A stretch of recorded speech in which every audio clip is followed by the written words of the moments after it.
In the first episode of this series, we looked at the vengeance weapons that proved ultimately wasteful and ineffective. But not everything the Germans produced was bad. Quite the opposite, in fact. Even in their darkest hours, they were still able to come up with some absolute bangers of design for their time. And so, today, Descent into Darkness will take a look at some of the more promising projects from the Nazi war machine in Wunderwaffe, Hitler's Secret Weapons, Part 2, Infantry Arms. Fallschirmjägergewehr, FG-42.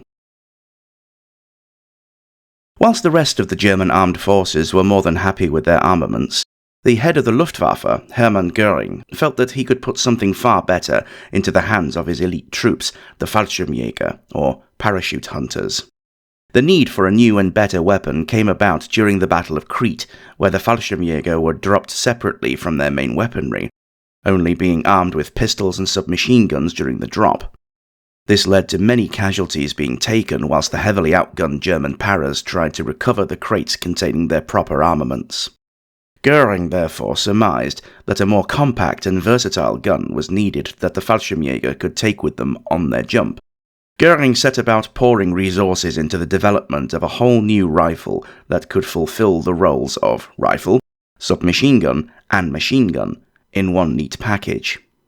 What the boffins at his disposal came up with was the FG-42, a compact, semi-bullpup design with select fire that still fired the full-power 8mm Mauser cartridge. The gun, whilst not perfect, was nothing short of brilliant in concept. The German airborne rifleman now had much more firepower and a package that allowed for maximum adaptability.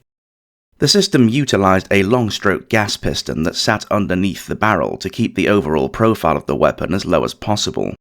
This actuated a rotating bolt lockup, as first seen on the Lewis light machine gun of the First World War. The 20-round magazine feedway was placed on the left side of the weapon, directly beside the trigger group, as opposed to ahead of it, which is more usual. Its firing system was also innovative, as it fired from a closed bolt when shooting single rounds, which is far better for accuracy, but when the fun switch was engaged and the gun was in fully automatic mode, it fired from an open bolt, which greatly aids in cooling at the expense of accuracy, but when you're spraying bullets, shot placement isn't so important. On top of this was a recoil mitigation buffer that allowed a small amount of the recoil force to be taken up by a spring system concealed within the butt. It only moved a few millimeters, but that was enough to take the sting out of the massive 8mm cartridge, greatly improving follow-up shot times, along with not being so punishing on the shoulder under prolonged fire. In addition, there was an integral bipod for stable aiming, and because, why not, there was a small reversible spike bayonet that lay hidden underneath the barrel, an idea they stole from the French Mas 36 rifle. All of this was packaged in a stamped metal receiver that was cheaper and faster to produce, although originally for the production models, the material chosen was forged chrome-nickel steel, which was replaced by manganese steel, but then finally switched to stamp sheet steel when the previous more vital materials were directed to more important projects. 50 rifles of the accepted design prototype were made by Rheinmetall, with the rest being made by Krummlauf. The first production model has a distinctive, steeply raked pistol grip that was thought to help firing when prone, and the bipod positioned just ahead of the handguard. The second model, redesigned by Krummlauf, altered the grip to a vertical one and moved the pivot point of the bipod to near the muzzle, as this is much better for stable aim and recoil management. Along with this was an improved muzzle device that hid flash and redirected the gas for another slight improvement in felt recoil force. There was also to be a switch from the original stamped metal butt to a wooden one. The new design had a slightly heavier and longer bolt travel to bring down the rate of fire, from 900 to 750 rounds per minute. Both models were able to accommodate a scope for maximum flexibility. The FG-42 first saw use during the daring airborne rescue mission that liberated Mussolini from his mountain prison in September of 1943, something which the Fallschirmjäger were perfectly suited for. Despite the Gran Sasso estate where the deposed dictator was being housed was guarded by around 200 well-armed Italian Carabinieri troops, the whole operation went off without firing a single shot. Hardly the time for the new gun to shine. Although the Luftwaffe's elite troops would not get to see a great deal of combat throughout the whole war, their weapon was much coveted, especially by the victorious Allied troops. Even today, original FG-42s are like gold dust and just as valuable. Shooters praise it for its lightweight, accurate, soft-shooting characteristics. A modern replica of both the early and late models made by Smith Machine Group are now available, albeit at quite a price and semi-auto only to comply with current US law. In my humble opinion, the second model FG-42 was the best rifle of the whole war, and given the choice, I would have taken it over anything else. Apologies to M1 Garand fans. Fliegerfaust. Designed by Hugo Schneider in 1944, the Fliegerfaust, or Plane Fist, was an unguided, man-portable anti-aircraft launcher that fired the rocket-powered, fin-stabilized 20mm Minengeschoss, or high-explosive round, that was used in other light anti-air weapons. It was designed to be a disposable weapon that could be loaded with a clip containing 9 shells in separate barrels, with a simple iron sight for aiming. It was intended for use against low-flying aircraft such as dive bombers or fighters conducting strafing runs. Despite the promising usefulness, hardly any were produced. This was mostly in part due to the highly disappointing tests that showed a huge dispersal pattern and falling woefully short of its expected range of 500 meters. However, it could have proven useful against close-in light armored vehicles, but the project was abandoned before anything further could be done with the design, putting a swift end to the short-lived Fliegerfaust. Sturmgewehr STG-44. The development of this gun was clouded in secrecy. Battlefield analysis showed that the average combat ranges were far lower than current weaponry was capable of. Most engagements were taking place at between 1 to 500 meters, whilst the bolt-action Mauser rifle was more than capable of hitting targets at well over 4 times that distance. Design developers decided to take advantage of this knowledge and develop a new small arm that gave the soldier enough range for the average combat scenario in a much lighter and easier to produce package, along with increased capacity and fully automatic capability. There would be 2 variants made, one by the Heinel company and the other by Walter, known as the MKB-42H and MKB-42W, respectively. The MKB standing for Maschinenkarabiner, or machine carbine, although it was the Heinel design that would be taken forward for further development. But upon hearing about it, Hitler wasn't interested.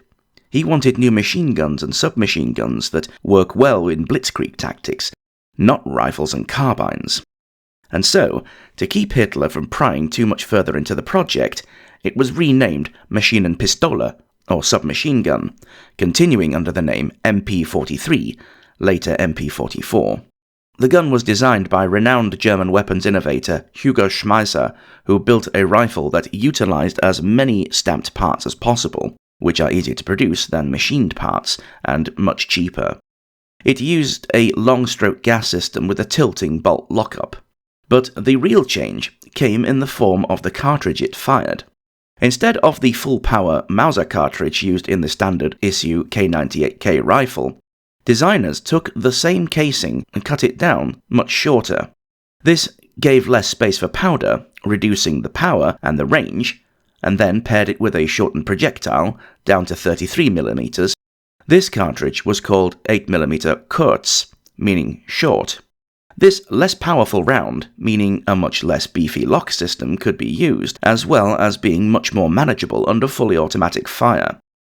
Speaking of full auto, it happily chugged along at around 500 rounds per minute, being fed from a 30-round detachable box magazine. The gun was designed from the beginning to have a lifespan, not really expected to last more than around a decade, which meant that they wouldn't have to worry about making them perfect, just good enough to last for now. When the gun was distributed to the front lines on the Russian front, very quickly a lot of glowing reports came back asking for more of the new rifles. These reports reached the Führer, and the cat was out of the bag. But in an unusual move, Big Bad Moustache Man was not angry at having been defied. The story goes that when Hitler finally learned of the scheme and demanded to know more, he was shown a demonstration of what the new gun could do. He was so impressed by the resultant weapon that he christened the new gun Sturmgewehr, or assault rifle, which would result in the new official designation of STG-44. Whilst this may be something of an apocryphal tale, the name stuck, and now every modern army uses assault rifles. So we have the Nazis to thank for all modern small arms, and we may even have Hitler himself to thank for the name of the whole family of weapons. And as we shall see in our last two entries, the STG-44 was a very adaptable platform that could take several accessories. The magazine was also to be used in a self-loading last-ditch rifle produced for the Volkssturm Home Guard units called the Volkssturmgewehr, which was a whole lot of hot garbage, but did still fulfill the requirement of is a gun. After the war, the Western Allies did some of their own testing on captured STGs and found them to be wholly unsatisfactory, especially in their quality. But this was hardly surprising given the late war panic to get guns into people's hands. Definitely not living up to Germany's usual standard of quality and sturdiness. Had this gun been made before the war, they probably would have been very well made. And yet, despite their rejection of that particular weapon, nowadays, every nation worth their salt uses small arms that are lightweight, high capacity, select fire, that fire an intermediate cartridge. Incidentally, whilst you may think from the shape of the gun that it was a direct inspiration for the AK-47, the two systems are completely different. It is likely that Mikhail Kalashnikov saw a few STGs and decided to copy it aesthetically, but that is pure speculation and pretty much where the similarity ends.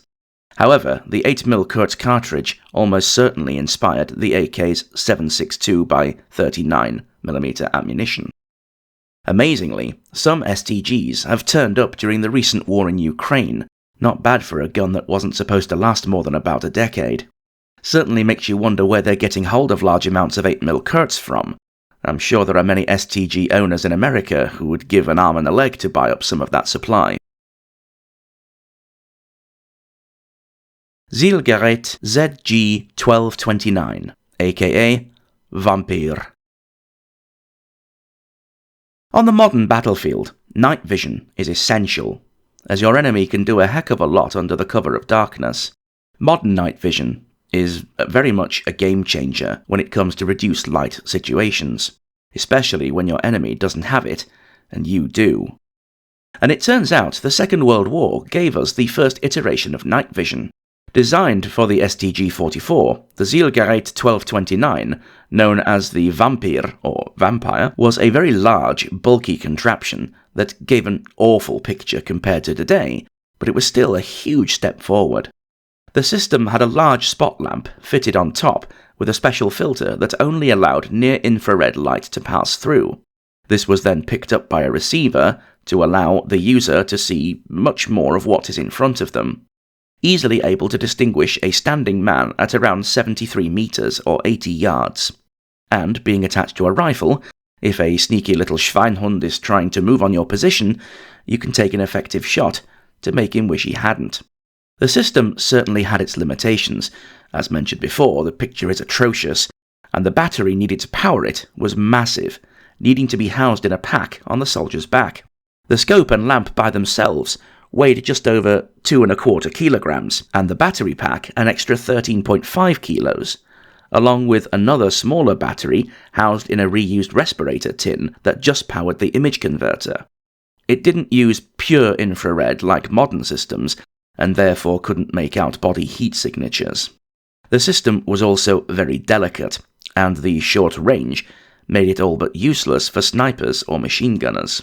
Only around 310 units were ever made, and some were sent to the Panzergrenadiere in early 1945, but there are no reliable resources that tell of actual use in combat. If the Vampir system had been widely distributed to a large number of troops, it is plausible that the German army could have switched almost entirely to nocturnal combat, given the massive advantage it gave. Thankfully, by that point in the war, and the low production numbers, there was no way this could have ever happened.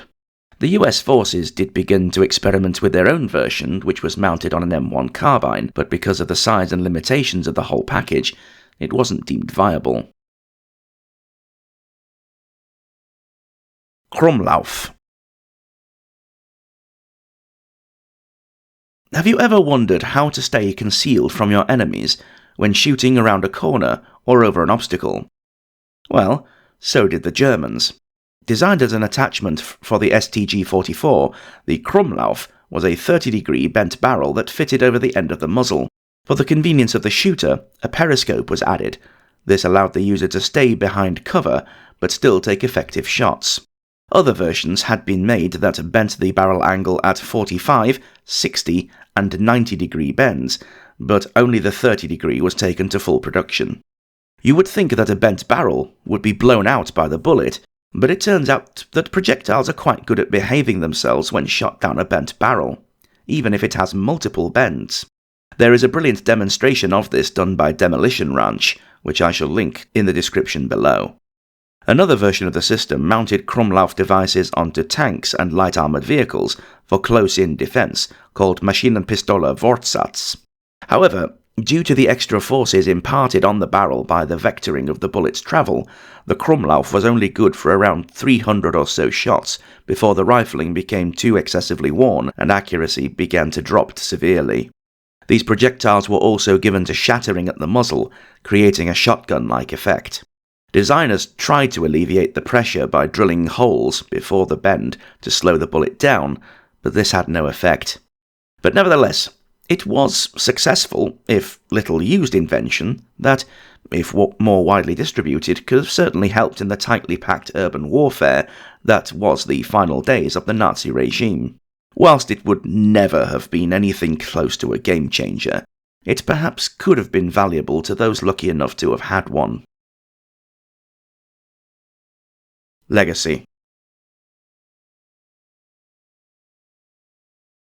Whilst none of the items in today's video were made in large enough numbers to make any kind of impact on the battlefield, it still shows that even with its back against the wall, Germany was still able to develop some truly brilliant pieces of equipment with the limited resources they had. Although it could well be argued that those same resources would have been far better spent in making more of what they already had, it is still fascinating to see the levels of innovation and skills they possessed. But we can all be thankful that none of these weapons ever did make a significant change, and that once the war was over, those same technologies were not forgotten, and in some cases, going on to inspire a whole new generation of weaponry.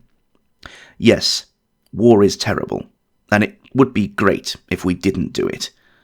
But when battle is joined, you feel a lot better knowing that your side has the best equipment to go and defeat the enemy. That is what has kept us all safe in the intervening years, and will continue to do so for many years to come. Thank you for watching this video. I do hope you found it informative and interesting. If you did, please smash the old like button and consider subscribing and clicking the bell icon to be informed of whenever I put out a new video. Check out my back catalogue to find even more brilliant content like this, and consider sharing it with a friend to bring more people to the Dark Legion. What do you think of today's topics? Let me know in the comments below. I always read through the comments section, as it not only gives me ideas for new videos, but it also helps me engage with the people who matter most, you, the audience. This marks a return to action for me after some time away, and acquiring a whole new PC setup certainly makes me feel a hell of a lot more professional for sure. Although this was only a short one today, rest assured there is plenty of life in the old dog yet. I have more ideas for scripts than I know what to do with, along with a couple more already finished, so it won't be too long before I will be uploading once more. Stay tuned, my hungry dark minions. If you wish to do so, you can support DID on Patreon or by becoming a channel member. Or if you wish to give a one-off donation, you can do so via the Super Thanks button. Or alternately, head on over to my merch store on Teespring to grab yourself some branded swag. And if you cannot get enough of my narration, head on over to my alternate channel DID Reads to hear more. And in the meantime, take care of yourselves, and I shall see you on our next descent into darkness.